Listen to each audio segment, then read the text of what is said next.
So I want to introduce the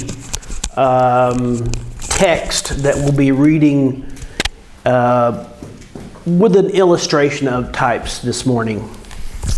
Torej, besedilo, ki ga bomo brali, bi predstavili z eno ilustracijo. So when you hear the phrase, I'm not a fan, what does that make you think about? Torej, če slišite frazo, nisem fan nečesa, na kaj pomislite?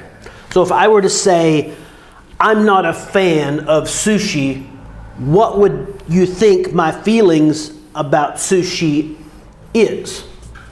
Torej, če rečem, nisem fan sušija, kaj si mislite, da si mislim o sušiju? Are you a fan of sushi? No, Okay. not either. Or if I say, I'm not a fan of the Olympia Football Club, what do you think about that? Kaj pa, če bi rekel, da nisem fan nogometnega kluba Olimpija, kaj bi si mislili? Or if I were to say, I'm not a fan of Luka Doncic, what would that make you think? Ali pa, če bi rekel, da nisem fan Luke Dončića, kaj bi si mislili o tem? So obviously you would think that I do not care anything for these things or these people. Torej, verjetno bi si mislili, da če rečem, da nisem fan tega, da to pomeni, da nisem glih oboževalec, da mi je v bistvu vseeno za te ljudi in klub. So of those three things that I just mentioned, only one of them is true. I don't like sushi. Torej, od teh stvari, ki smo jih naštela, je samo ena stvar resnična in to je, da ne marava sušija. So when we look at the definition of what a fan is, the definition is an enthusiastic admirer. Torej, če pogledamo slovar, kakšna je definicija besede fan ali pa oboževalec, je nek entuziastični oboževalec. So if I were to say to you, you shouldn't be a fan of Jesus, what would that make you think? Kaj pa, če bi vam rekel, da ne bi smeli biti fan Jezusa, kaj bi si o tem mislili? And according to the definition that I just read, that would seem to be something really wrong, wouldn't it? Glede na definicijo, ki smo jo povedali, se to sliši malo narobe, ne? Especially from my perspective as a pastor, you might think that I'm a heretic and tell me to go sit down. Še posebej iz Monteve perspektive kot pastor, bi mu lahko rekel, da je heretik in ne se gre usesti. Well, so I just said it, and before you make me sit down, I already said we're going to be looking at John chapter 6 today. So go to John chapter 6, and we're about to read a rather long passage. Ampak Monte je rekel, kar je rekel in preden ga posedamo, si dajmo pogledati Janezov evangelij 6. poglavje, kjer nekaj piše. And here in John chapter 6, Jesus is at the very top of his popularity. Tukaj v 6. poglavju Janezovega evangelija je Jezus na vrhu svoje popularnosti. And around him there's gathered many thousands of people because of what they had been seeing, all the miracles that he had done. Okrog Jezusa se je takrat zbral na tisoče oboževalcev zaradi vseh čudežev, ki jih je naredil. His reputation had grown a lot. Takrat je bil njegov ugled izrastel zelo močno. So I'm going to read again. It's 14 verses. John chapter 6 verses 1 through 14. So stay with me as I read this long scripture. Torej, prebrali si bomo prvih 14 verzov 6. poglavja Janezovega evangelija, kar veliko branje, zato malo potrpežljivosti. Okay, John chapter 6, verses 1 through 14. After these things, Jesus went over the Sea of Galilee, which is the Sea of Tiberias, and a great multitude followed him because they saw his miracles, which he did on them that were diseased. And Jesus went up into a mountain, and there he sat with his disciples. And the Passover, a feast of the Jews, was nigh, or it was close.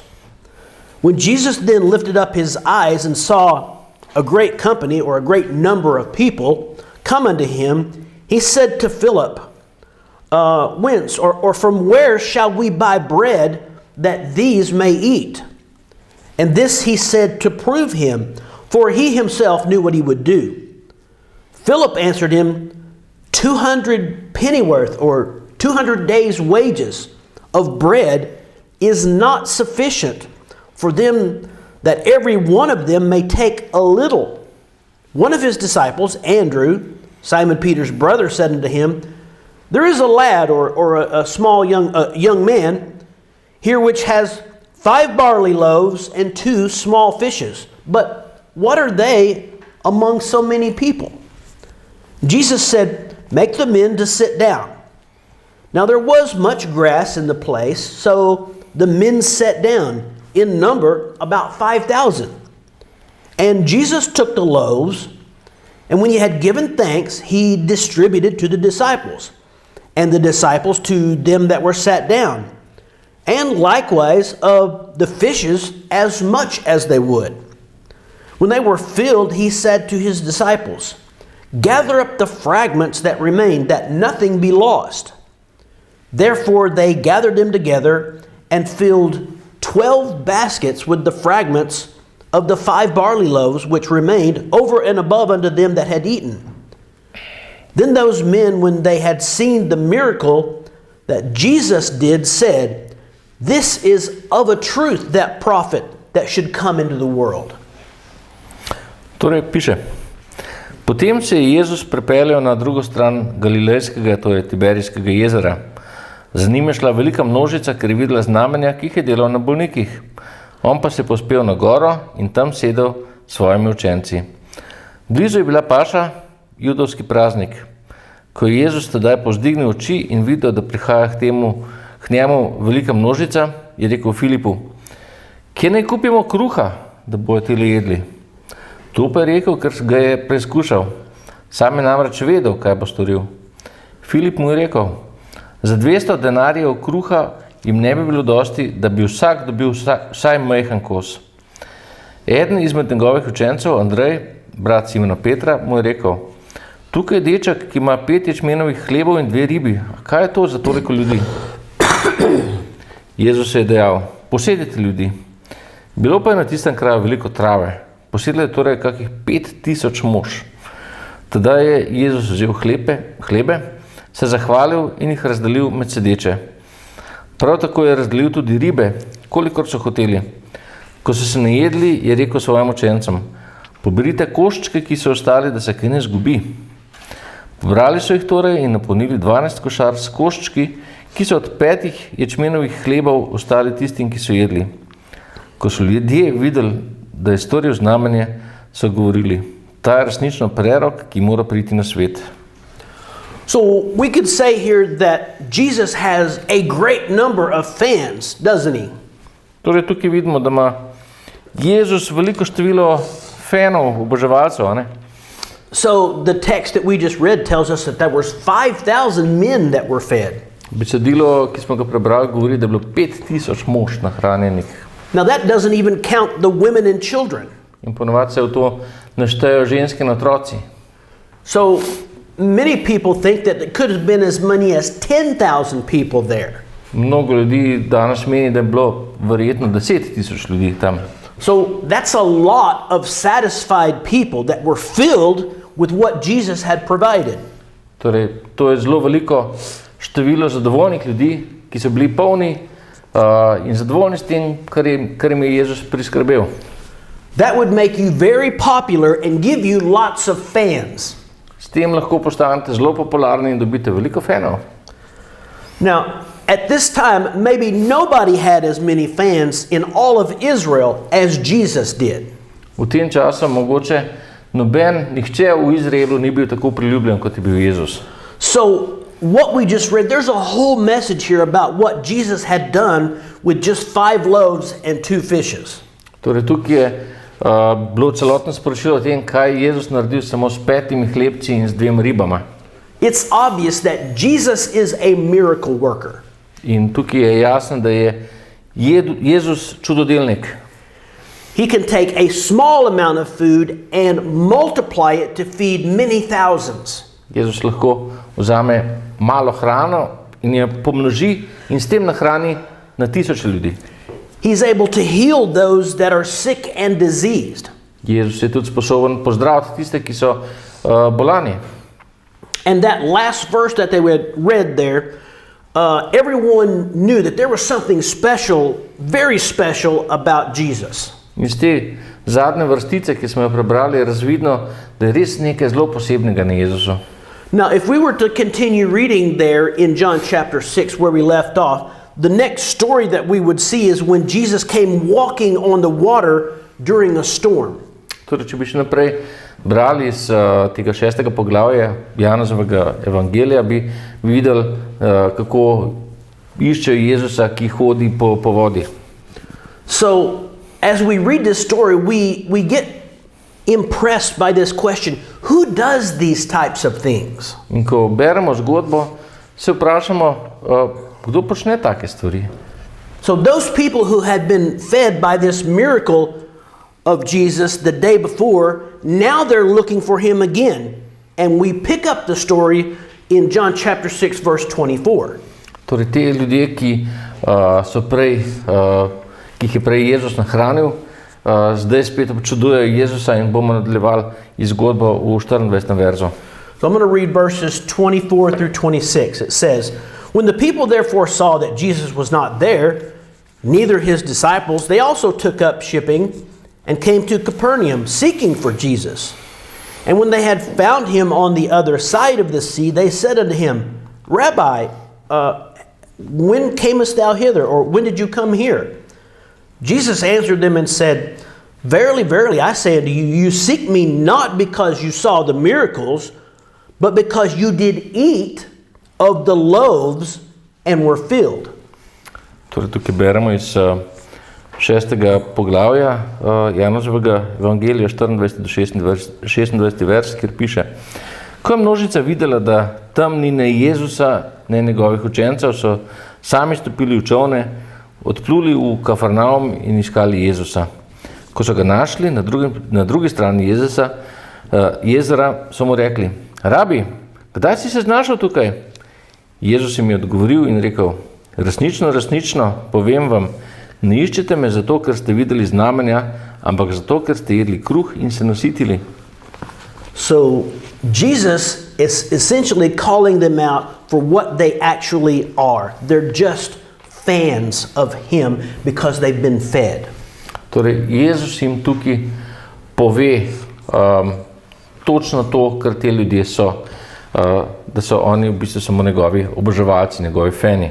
They like being around Jesus because they're getting something out of it.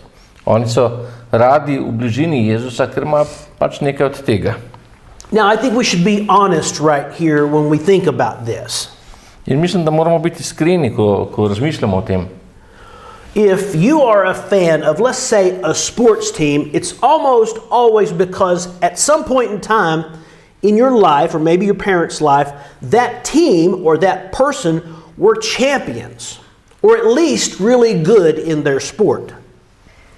Torej, če smo pošteni, smo ponavadi skoraj vedno fani nečesa ali nekoga ali neke ekipe, zato ker je bila ta ekipa ali pa ta človek v nekem trenutku prvak. Ali je bilo to v vašem življenju, ali pa mogoče še v življenju vaših staršev. Yeah, so the truth about sports is this: we like to cheer for a winner. Resnica v športu je namreč, da radi navijamo za zmagovalce. I don't know anybody who picks the absolute worst team and becomes a fan of them. Ne poznava nikogar, ki bi si prav namenoma izbral prav najslabšo ekipo in postal njihov fan. Now, there is a tricky thing about sports fans. When their team starts losing, the majority of these types of fans stop following their teams. In zadeva pri teh športnih ekipah je ponavadi taka, da ko začne te ekipe izgubljati, fani ponavadi počasi nehajo navijati zanje. These types of fans sometimes jump to a different team, one that is winning its games. In taki fani ponavadi začnejo potem navijati za neko drugo ekipo, tisto, ki zmaguje. So the natural question then is, were these types of fans really interested in the team or just winning? In zdaj vprašanje, ki se nekje naravno poraja, a so te fani zares zainteresirani za ekipo ali samo za zmagovanje. So back to the Bible here, since Jesus knows the hearts of everyone, he knows the hearts of those who were there, he begins to try to teach them that life is more than just food. In če se vrnemo nazaj v Bibliji in pač tudi vemo, da Jezus pozna srca ljudi, ki so bili tam, jih on tukaj začne učiti, da je življenje več kot samo hrana. So I'm going to read now verses 27 to 31. The Bible says, labor not, this is Jesus' words. Jesus is saying, labor not for the meat which perishes, but for that meat which endures unto everlasting life, which the Son of Man shall give to you. For him hath the Father sealed. Then said they unto him, what shall we do that we might work the works of God? Jesus answered and said unto them, this is the work of God, that you believe on him who he has sent. They said therefore unto him, what sign showest thou, then that we may see and believe thee, or believe you? What dost thou work? The people say this, our fathers did eat manna in the desert, as it is written, he gave them bread from heaven to eat. Torej tukaj beremo 27. do 31. vers in tole so prav Jezusove besede, ko govori: ne delajte za jed, ki mine, temveč za jed, ki ostane za večno življenje in vam je bo dal Sin človekov, nanje namreč otisnil pečat Oče Bog. In tedaj so mu rekli, kaj naj storimo, da bomo delali Božja dela? Jezus je odgovoril in jim dejal, Božje delo je to, da verujete v tistega, ki ga je on poslal. Rekli so mu, kakšno znamenje torej delaš, da bomo videli in ti verili? Kaj počneš? Naši očetje so jedli mano v puščavi, kakor je pisano, kruh iz nebes jim je dal jesti. Now, I think from these verses we can see that Jesus is trying to point them to a spiritual truth. Torej tukaj v teh vrsticah lahko vidimo, da jih Jezus te ljudi poskuša napotiti na duhovno resnico. And this truth is that he is the one that leads to everlasting life. In ta duhovna resnica je ta, da je Jezus tisti, ki jih vodi v večno življenje. And the people showed that they are totally clueless by asking about what work they need to do. In ljudje tukaj pokažejo, da so čisto brez idej, čisto nevedni glede tega, kakšno delo morajo narediti. Now we already know that you cannot work your way to heaven. Torej mi že vemo, da si sami s svojimi deli ne moremo odpreti pot v nebesa. We just learned about that from that Done series of messages that we recently looked at. To smo si tudi pogledali v sporočilih iz serije Narejeno, ki smo jih prebrali. Jesus says the only work, if you want to call it that, is to believe on him as the one that God had sent. Jezus pravi, da je edino delo, če ga lahko tako imenujemo, je, da verjamemo v njega, ki ga je Bog poslal. But that isn't really work at all. Ampak to v resnici sploh ni delo. The people even more proved that they don't get it in spite of Jesus showing them and telling them. In ljudje še vedno kažejo in dokazujejo, da tega ne razumejo, čeprav jim to Jezus in Bog kažeta in govorita. And how do we know that? Because they ask for a sign. In kako to vemo? Tako, ker vidimo, da piše, da hočejo imeti znak. And what is the sign they ask for? In za kakšen znak prosijo? Give us manna. Give us food like God provided in the desert for those leaving Egypt, going into the promised land. Tukaj pravijo, daj nam mano, daj nam hrano, tako kot je dal Bog v puščavi tistim, ki so zapustili Egipt in šli v obljubljeno deželo. For the people there, it all goes back to physical food. Feed us, Jesus. Za te ljudi tukaj v temu evangeliju, temu verzu še vedno gre za to, da gre za hrano, nahrani nas Jezus. And he continues to try and tell them, and their response is rather presumptive here. In Jezus jim pač poskuša odgovoriti, pa jih napotiti na duhovno resnico, njihov odgovor pa je dost tak pričakovan. So in the next verses, if we were to read those from verses 32 to 56, Jesus describes how he is the figurative bread that they should all be looking for. Torej potem v tem evangeliju, se pravi v tem poglavju, naprej od 32. do 56. verza Jezus dokazuje, da je on tisti figurativni kruh, ki bi ga ljudje morali iskati. He is not literal bread. Literal bread only lasts for a very short time. On ni kruh dobesedno, ker kruh dobesedno traja samo kratek čas. But he, as the spiritual bread, brings eternal life. Ampak Jezus kot kruh v prenesenem pomenu prinaša večno življenje. And that's not what they want to hear. To pa ni tisto, kar bi te ljudje radi slišali. They want physical food. Te ljudje tukaj hočejo fizičen kruh. And as they hear Jesus' words here, they think that he is trying to tell them that they need to eat his flesh, proving that they have no spiritual understanding. In ti ljudje, ki to poslušajo, mislijo, da morajo jesti dobesedno Jezusovo meso, s čimer dokazujejo, da nimajo nobenega duhovnega razumevanja. They are simply fans on the surface, following him around so that he can feed them and they can watch the show. Oni so samo fani na površju, površinski oboževalci, ki sledijo Jezusu zato, da lahko gledajo predstavo. He has identified them for exactly what they are, and most importantly, what they are not. In Jezus jih je prepoznal točno za tisto, kar oni so, oziroma še bolj pomembno, za tisto, kar niso. They are fans. They are not followers. Oni so fani, navijači, oni niso ljudje, ki bi sledili v resnici Jezusu. And Jesus is not looking for fans. He is looking for followers. Jezus pa ne išče fanov, on išče ljudi, ki mu bojo sledili.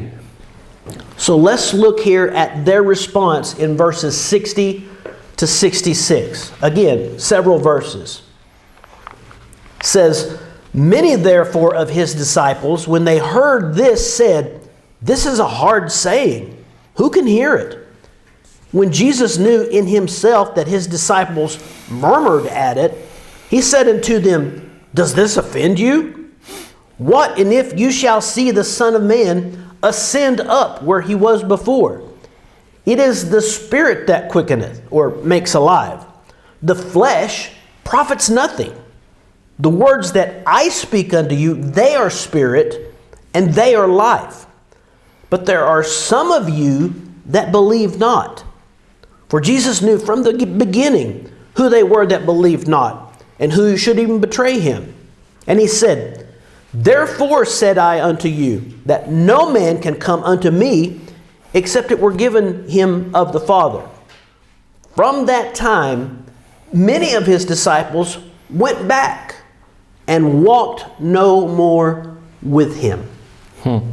Torej, tukaj si pogledamo odziv teh fanov, ko mi je pač Jezus predstavil celo zadevo. Evangelij po Janezovem 6. poglavju 60. do 66. vers, kjer piše: "Veliko njegovih učencev, ki so to slišali, je reklo: Trda je ta beseda, kdo jo mora poslušati? Ker je Jezus v sebi vedel, da njegovi učenci godrnjajo na tem, jim je rekel: To vam je spotiko, in če boste videli Sina človekovega iti gor, kjer je bil prej, duh je tisti, ki oživlja, meso nič ne koristi. Besede, ki sem vam jih govoril, so duh in življenje. Toda med vami so nekateri, ki ne verujejo. Jezus je namreč od začetka vedel, kateri ne verujejo in kdo ga bo izdal. Govoril jim je: Zaradi tega sem vam rekel, nihče ne more priti k meni, če mu ni dano od očeta. Po tistem je mnogo njegovih učencev odšlo in niso več hodili z njim. I think we we can identify some of these people who didn't walk with Jesus anymore as simply fans. Torej, tukaj lahko prepoznamo nekatere te učence, ki potem niso več hodili z njim, da so bili samo fani. And when they were no longer being fed with the physical bread, they decided to walk away. Potem, ko so slišali, da ne bojo več jih hranili s fizičnim kruhom, so se odločili, da bojo odšli stran. It's like when the team no longer wins, those type of fans fade back into the background. Tako kot, če smo fani športne ekipe, ko ta ekipa ne zmaguje več, te tako imenovani fani se oddaljujejo. But if you are a follower, you will stick with them until the very end. Če pa si resnični sledilec, ki res slediš, pa boš ostal zraven do samega konca. So here now, in John chapter 6, we can see Jesus' response to those who turned their back and walked away. Torej, tukaj v 6. poglavju smo si videli Jezusov odgovor na tistim, ki so se odločili, da se bojo obrnili stran in šli stran. Verses 67 and 68. Then said Jesus unto the 12, will you also go away? Then Simon Peter answered him, Lord, to whom shall we go? Thou hast the words of life. You have the words of eternal life. Torej, tukaj beremo naslednja dva verza, 67 in 68, kjer piše: Jezus je tedaj rekel 12, ali hočete tudi vi oditi? Simon Peter mu je odvrnil: Gospod, k komu ne gremo? Besede večnega življenja imaš. Now, I want us to notice something here. When those people turned their back to him and started to walk away because he wasn't feeding them anymore with physical bread, did Jesus run after them and change his message? No, he did not. Torej, rad bi, da smo pozorni na to, na Jezusov odziv, ko so ti ljudje odšli, ko so mu obrnili hrbet. A je Jezus tekel za njimi pa spremenil sporočilo? Ne, ni. He was not going to run after these people just so that they would be his fans. On ni tekel za njimi samo zato, da bojo pač njegovi fani. He doesn't offer to feed them bread again just to keep them with him. On ni ponudil, da jih bo spet nahranil s kruhom fizičnim, samo zato, da bojo ostali z njim. He understood that they really did not want what he had to give to them, and that was a spiritual truth, spiritual bread. Jezus je namreč razumel, da ti ljudje v resnici niso hoteli tega, kar jim je Jezus v resnici imel za ponuditi, in to je duhovni kruh, duhovna hrana. They were there simply to enjoy the food and watch the show. Oni so samo hoteli uživati v hrani in gledati zabavo. So, I'm gonna say this right now. There are churches today that try to package Jesus in a way that is convenient or appealing or comfortable. Rekla bova, da danes obstajajo cerkve, ki poskušajo Jezusa zapakirati na tak način, da je ljudem bolj privlačen, priročen, bolj udoben. And in these churches, you can do whatever you want as long as you go to confession. V teh cerkvah lahko počneš kar hočeš, dokler greš spovedi. But the Bible does not support that type of lifestyle.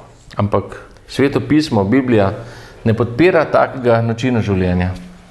If you actually read your Bible, you will know that being a follower, not just a fan, a follower will actually cost something. Če si prebral Biblijo, če bereš Biblijo, potem veš, da to, da si sledilec, dejansko, da slediš Jezusu, ne samo, da si fan, tudi nekaj stane. It may cost friends. Mogoče te bo stalo prijateljev. It may cost family. Mogoče te bo stalo družine. I don't know what the cost will be, but the question we must all ask ourselves is he worth it? Ne veva, kakšna bo cena za vas, ampak vprašanje, ki si ga moramo postaviti, je, a je Jezus tega vreden?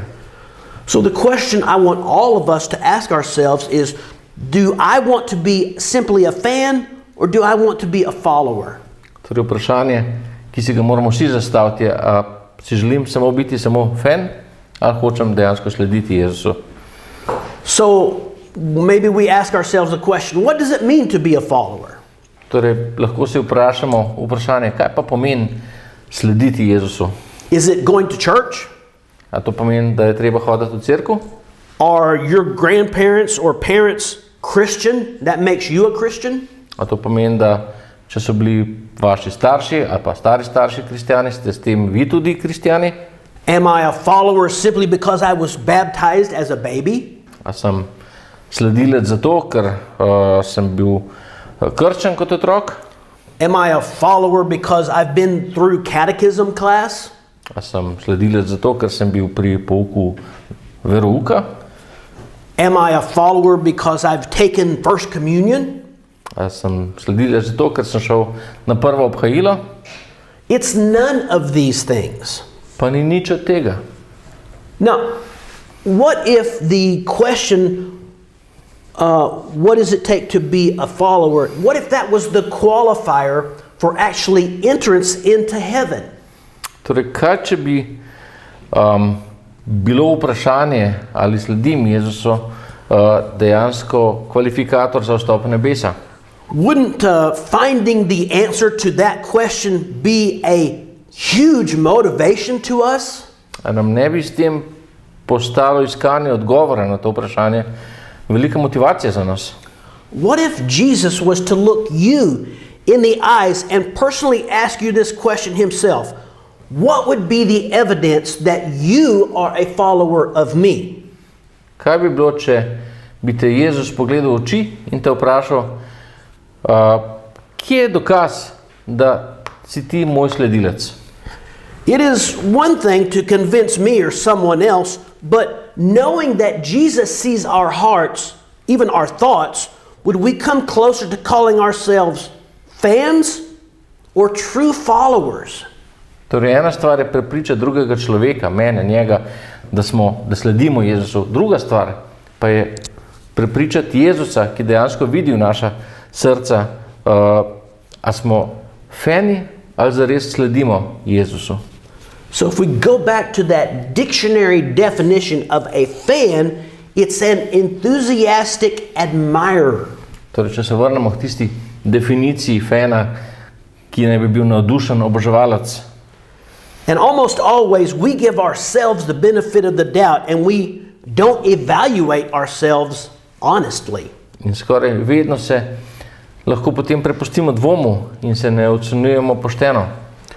So over the next few weeks we're going to look at several cases of different people from the Bible when followers were actually discovered to be more like fans. And ultimately we're going to look at how to remedy this situation and no longer be fans, but actual, true, real followers of Jesus. Torej, v naslednjih nekaj tednih si bomo v Bibliji pogledali primere ljudi, za katere še ne vemo, ali so bili fani, ali so bili zares sledilci Jezusa. V nekaterih primerih se bo izkazalo, da so bili samo fani, in kako to pozdraviti, spremeniti v to, da dejansko postanemo mi sledilci Jezusa. So at this point, I just want you to keep an open mind and don't set your opinion too early. Torej, na tej točki samo želim, da imamo odprte misli, odprte ume in da ne delamo prehitrih zaključkov. So it may be that you don't even consider yourself a fan. Maybe you're a skeptic. Mogoče tudi vi, mogoče niste niti fan, mogoče ste skeptik. Either way, eternal life, real peace and hope only comes through a real relationship with God through Jesus Christ. Ampak kakorkoli, resnični mir, resnično upanje, resnično življenje pride samo skozi Jezusa Kristusa. So I want to ask you to stay with us as we look at these biblical examples of real people in the Bible. Torej, predlagam, da ostanete z nami, da si skupaj pogledamo te resnične primere v Bibliji. And maybe you'll see yourself in one of these personalities that we study over the next few weeks. Mogoče boste prepoznali tudi sebe v kakšni od teh osebnosti, o katerih bomo študirali naslednjih par tednov. Either way, the answer we are definitely going to find into how to have that real, true, and lasting peace with God through Jesus Christ. V vsakem primeru pa bomo pokazali pravi odgovor, kako imeti pravi odnos za večno življenje skozi in z Jezusom Kristusom. So I hope you'll continue to join us here, and thank you for joining us today, and we're going to discuss the message here now. If you're watching, you're always welcome to join us here, and so until next week, God bless you. Torej, upava, da se boste naslednjič spet pridružili. Zahvaljujeva se, da ste se danes pridružili v današnjem sporočilu.